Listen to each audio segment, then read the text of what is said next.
dog's looking at us thinking, what are you doing? What the hell is going on? Right, put this on here. Alright, so first question is, yes, what we will do on the service? so the first service on these is oil and filter change, and then a thorough check over. We plug it into the Royal Enfield diagnostics machine, so we run a full health scan on it, check for any updates or anything like that, and then a thorough nut and bolt, and then road test. So the first service on these is quite simple, to be fair. Valve clearances aren't due until the second service. So yeah, first of all, we'll just run it up, we'll plug it in and fire the bike up and just let it run for a few minutes, just get the engine warm so we can drain the oil, and then yeah, we'll crack on. So first thing we'll do, while the seat is off, I'll use the opportunity to show what's under the seat. Toolkit, and then to take your battery out, you take these 3 bolts out and this cover comes off. Okay. And back beside that, so your battery is actually hidden down there. Yep. That's the top of your air box, which you get to under that side panel. You've got your little fuse box just in there. That's very handy to check, isn't it? Yeah, it's nice and easy to get to. And then you've got your diagnostics plug there. Yeah.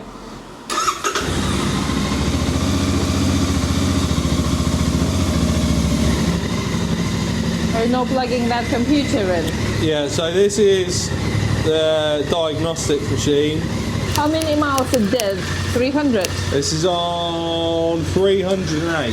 So 300 miles you have to do first service, Yeah. and when you have to do valve clearance and the second The one? second service is at 4,666, I think it's 7,000 kilometres, or 4,606 miles, or year. So that's when and then it's that every service, and every 4,666 miles. Or every 12 months? Yeah. Okay. So yeah, so we let the bike run up for a little bit, let it get warm, which it is. We will check that the top, just do things like check the time's correct, which it is. So have you seen that this is the fuse one they put? So this is the same as what this screen is the same as it's on a Himalayan 450. Is it? So you can connect your phone to it and use it as maps, and control all your phone and do all that sort of stuff that you would. This has got switchable ABS on the front, so you can turn it off on the front of that switch here. Sorry, so you can turn it off, so you can have turn off your rear ABS. With this? Yeah, if you're riding off road.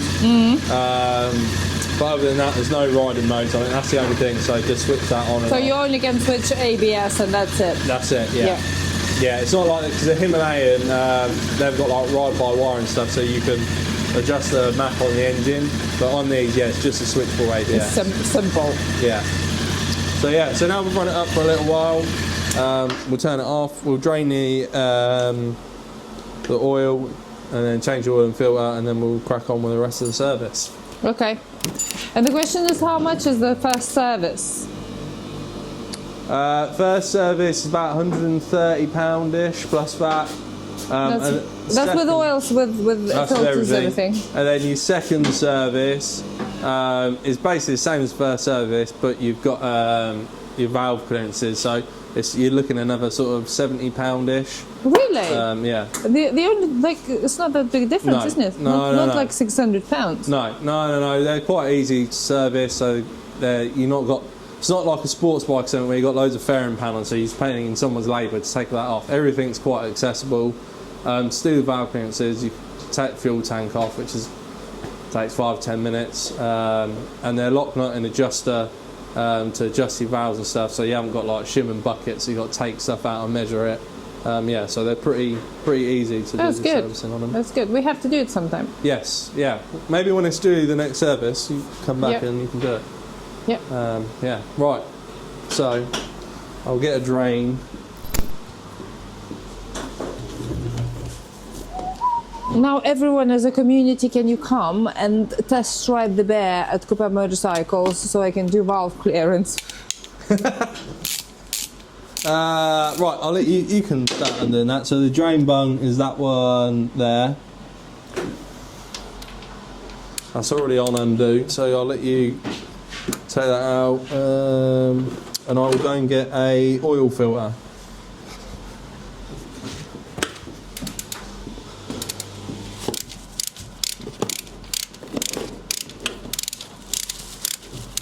Remember, it's a lot of Loctite, isn't it? They do sometimes put a little bit on there. I don't know why. I wouldn't, but There we go. look at that. I'm gonna knock the camera off. No, I won't. Don't worry. We have a special tool for a filter. Yeah. Ice cream van. No. Sounds like it though, doesn't it? There you go. What is it then? Food, it's like a food van. Oh, it's the one that your dad got poisoned. Yeah. Yeah. Yeah, it's not. I have extremely good memory for them. For useless things. It doesn't stop him going out there though and buying something, so he's obviously not that traumatised. So I got a new sump bung washer to go on, so get rid of that old one. Just make sure that is clean and there's no corrosion or anything. Is the service on Bear different from Interceptor? No, exactly the same. So we have our new sump bung washer on there, and that is all nice and clean. It goes back. So that can go back in there, and then in a second we'll torque that up. When you put a new oil filter, you always just want to put some oil in it first, so you don't put it on dry. Some pink syrup. Yeah, and then just put on the O-ring, just smear a bit of oil on there just so it doesn't catch and grab when you do it up. Told you it's a cooking show. It is! Right, so that can now go on and be screwed onto there.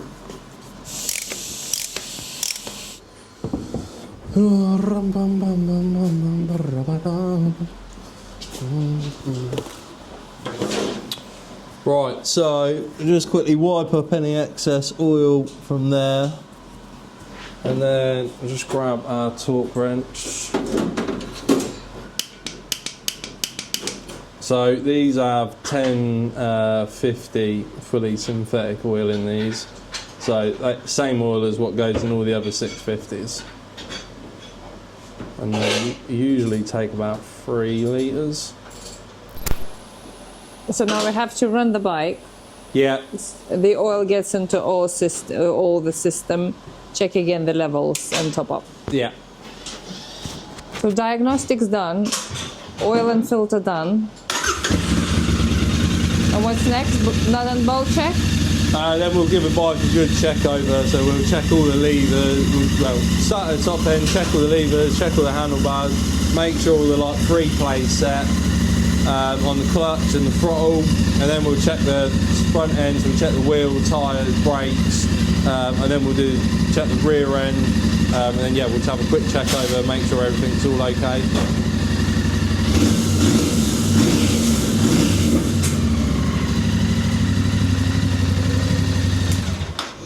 Yeah, you were right. Has it gone down a bit? Yeah. So like we did when we prepped the shotgun, so we'll check things like the throttle free play, so just put it on steering lock and just make sure you got a bit of free play in the throttle. Just put it on lock to lock, just make sure you got plenty of free play, make sure none of the cables or the throttle cables are getting clamped or anything in between steering stops. And then do exactly the same with the clutch, so just make sure there's a bit of free play. Check it on the lever on both locks.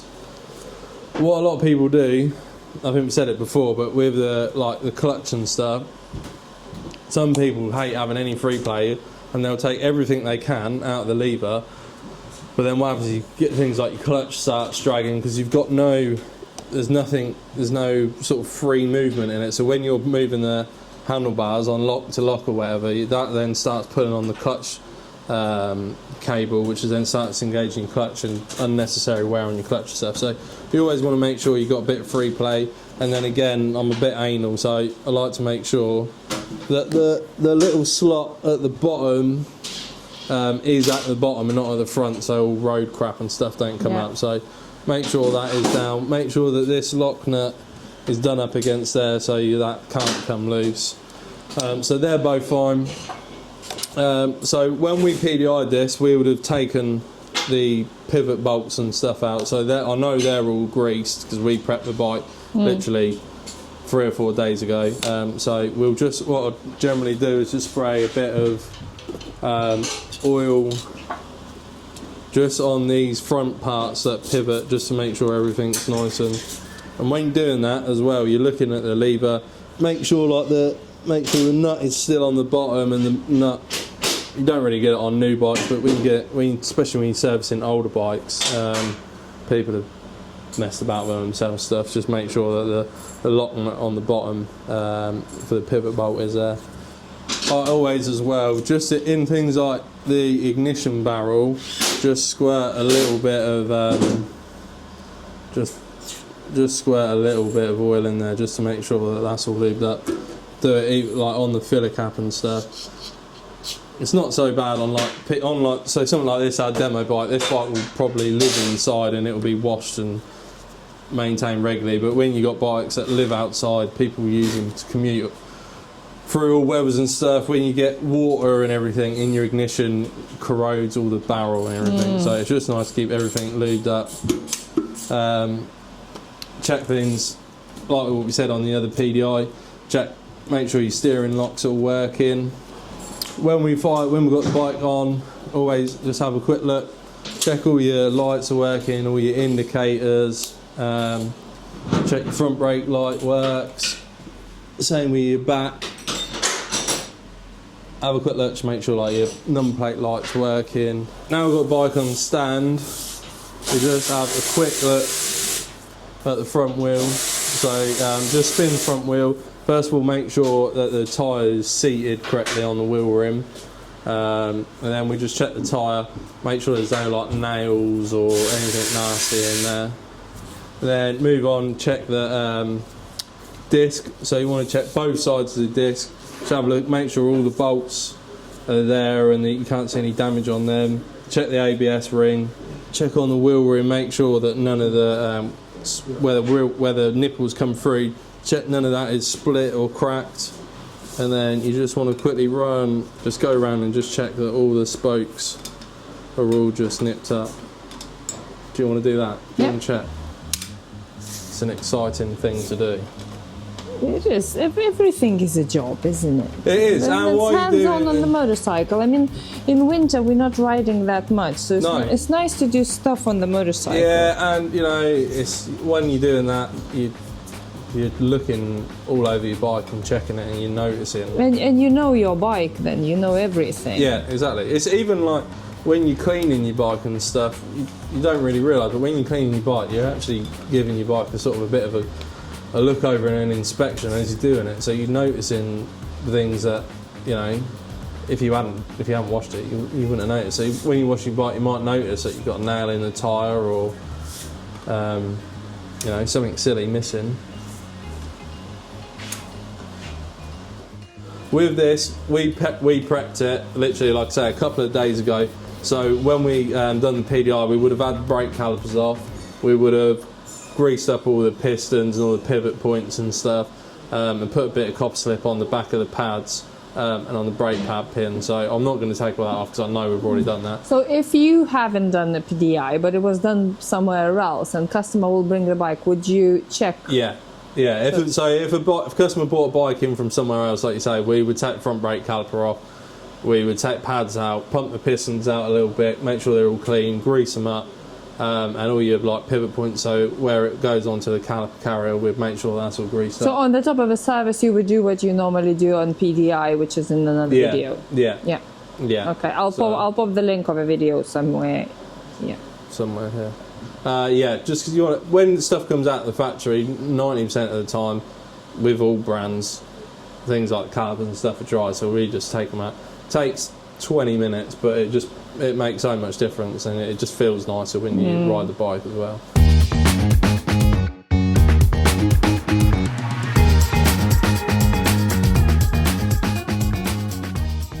We'll do exactly the same thing as what we've done on the front, on the rear. The only difference on the rear, we'll check the chain. So check when you're checking the chain, make sure you check all 4 sides. So what a lot of people do as well, when they put chain lube on, they'll put chain lube on this part, which is great, but they then don't put chain lube on the links on either side.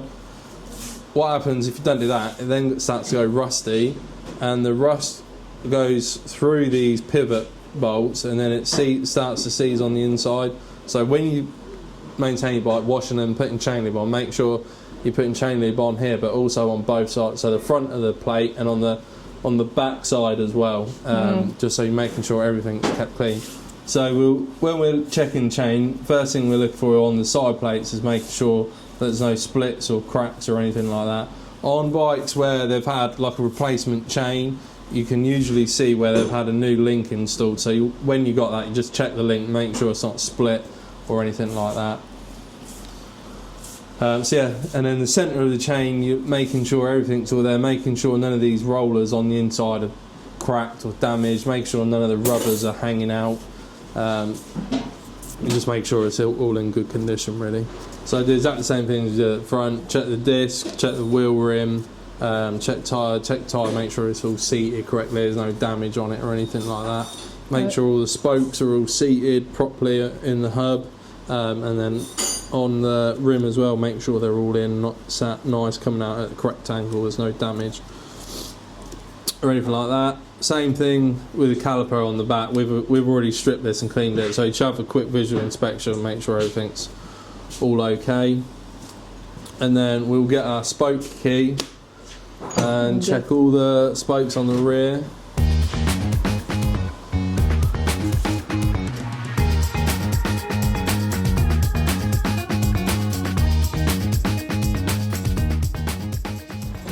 We'll have a quick look over the bike. So just make sure, all the connectors and stuff you can see are all connected, all the hoses, make sure everything all looks nice, nothing's trapped or anything like that. We'll have a quick look at the brake levers and the pedals, make sure all the pins are there, make sure everything's all moving nicely, make sure the circlips are on the back of the pins that go through on all the pivot point, on all the foot pegs and stuff. So have a quick look at that on both sides. Same thing as we did with the levers up there, we'll just spray just on the inside, just a little bit of lube, and just give it a bit of a wiggle, make sure it gets in everywhere. And then do the same on the side stand as well. I hate when you've got a creaky side stand, nobody wants that. You'll see when you ride it, it feels familiar to an Inceptor, but it rides completely different. I think this has got a lot more mid-range on this bike than the Inceptor had. I think with the new suspension and stuff, it handles a lot better. Brakes feel a little bit better than on the Inceptor. It just feels like the Inceptor, but a bit more sort of polished and finished off. It feels like a really nice bike. So Matt took this bike home at the weekend. So this weekend, yeah. Matt, you've been to London. You went to London on it, didn't you? So Matt has done pretty much all of the 300 miles that are on this bike over the last couple of days. So, and Matt's had an Inceptor. Well, you've had two Inceptors, and what do you think to this compared to this? Love it. Yeah. Yeah. Yeah. I can't put my finger on what's different, but the package is different. It's just better. It really is good fun. Yeah. And even though I'm on the balls on my feet because it's taller, I didn't feel intimidated at all. No. How tall are you? 5'7.5", 29-inch leg. You got to get that extra half inch in. Every half inch matters. Yeah. So I loved it. I absolutely love the bike. It's brilliant. So if you would buy now, you had two Interceptors. Yeah. If you would buy now, would you buy Interceptor or the? I'd buy the Bear straight away. Wouldn't even question it. And I used the Tripper as well, and I was quite impressed with that. That was really good. In London as well. Yeah, in Not London. lagging. No, I did a U-turn on Tower Bridge, and it lagged for a couple of seconds, but it soon got me back. Probably was very fast U-turn. Yeah, it was busy. Probably had someone shouting at him saying you're supposed to be on it. Yeah, so, but no, it's I love it. I really do. Yeah. Fantastic. Yeah. Thank you. Matt wasn't paid by anyone. No. In all means to say that. But he did want to get his extra half-inch in. I wanted to make sure everyone knew about that. Just a quick nut and bolt check. Yeah. It's always starting from the front. Yeah, well, and I always start here and work my way sort of round this side, Yeah, so round the you're back missing to and then do the top.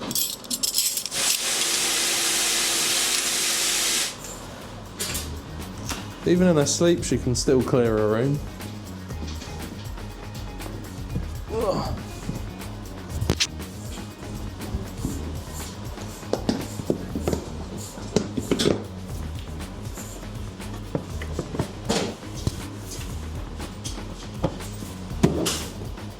There we go. All ready to go. That's it.